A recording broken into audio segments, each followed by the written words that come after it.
যে প্রক্রিয়ায় দুবাই থেকে ঢাকায় ফিরিয়ে আনা হচ্ছে সাবেক আইজিপি বেনজিরকে।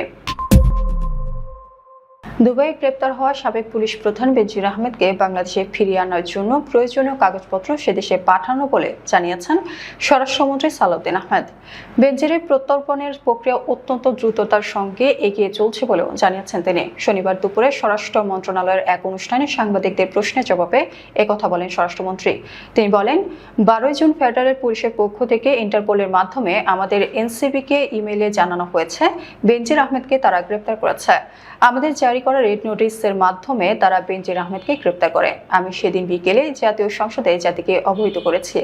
ইমেইলে তারা অনুরোধ করেছে 30 দিনের মধ্যে যেন আমাদের সকল কাগজপত্র পাঠিয়ে দেয় বেনজিরকে দেশে ফিরে আনার জন্য।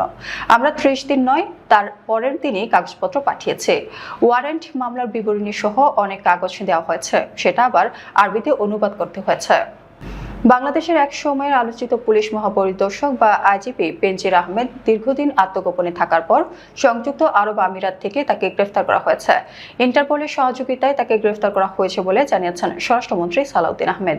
বাংলাদেশের পুলিশ বাহিনীর গুরুত্বপূর্ণ 3টি পদে 1 দশকেরও বেশি সময় ধরে দায়িত্ব পালনের সময় নানা ঘটনায় বারবার আলোচনায় এসেছিলেন বেনজির আহমেদ। সাবেক আইজিপি বেনজির আহমেদকে গ্রেফতারের বিষয়টি নিয়ে জাতীয় সংসদে 300 বিবৃতিতে স্বরাষ্ট্রমন্ত্রী সালাউদ্দিন আহমেদ বলেন, এটি বাংলাদেশ পুলিশের একটি ঐতিহাসিক সাফল্য। এর মাধ্যমে আমরা বিচারহীনতার সংস্কৃতি থেকে বের হয়ে আসতে সক্ষম হব। ক্ষমতাচ্যুত আওয়ামী লীগ সরকারের আমলে সাবেক আইজিপি বেনজির আহমেদের বক্তৃতা ও বিবৃতিতে তৎকালীন ক্ষমতাসীন সেই রাজনৈতিক দলের প্রতি সমর্থনের বহিঃপ্রকাশ ছিল প্রায় নিয়মিত ঘটনা।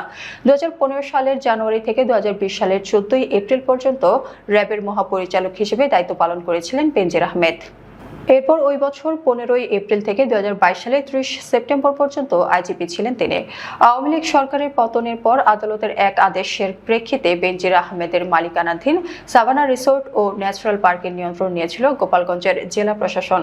দুর্নীতি দমন কমিশনের করা এক আবেদনের প্রেক্ষিতে তার সম্পত্তি জব্দের নির্দেশ দিয়েছিল আদালত। জুলাই গণঅভ্যুত্থানে আওয়ামী লীগ ক্ষমতাচ্যুত হওয়ার কয়েক মাস আগে বেনজির আহমেদের বিরুদ্ধে দুর্নীতির নানা অভিযোগ ওঠে।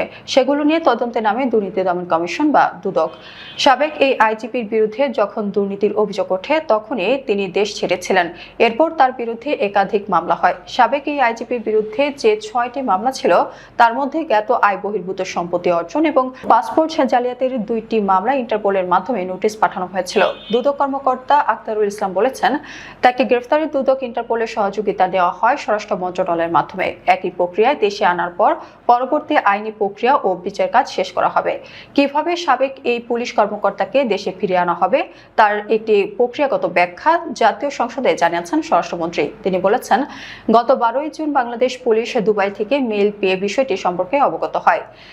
এনসিবি আবুধাবি জানিয়েছে যে ইউএইএ ফেডারেল ল নাম্বার 39 অনুযায়ী গ্রেপ্তারের তারিখ থেকে 30 দিনের মধ্যে কূটনৈতিক চ্যানেলের মাধ্যমে আনুষ্ঠানিক এক্সট্রাডিশন রিকোয়েস্ট প্রেরণ করতে হবে।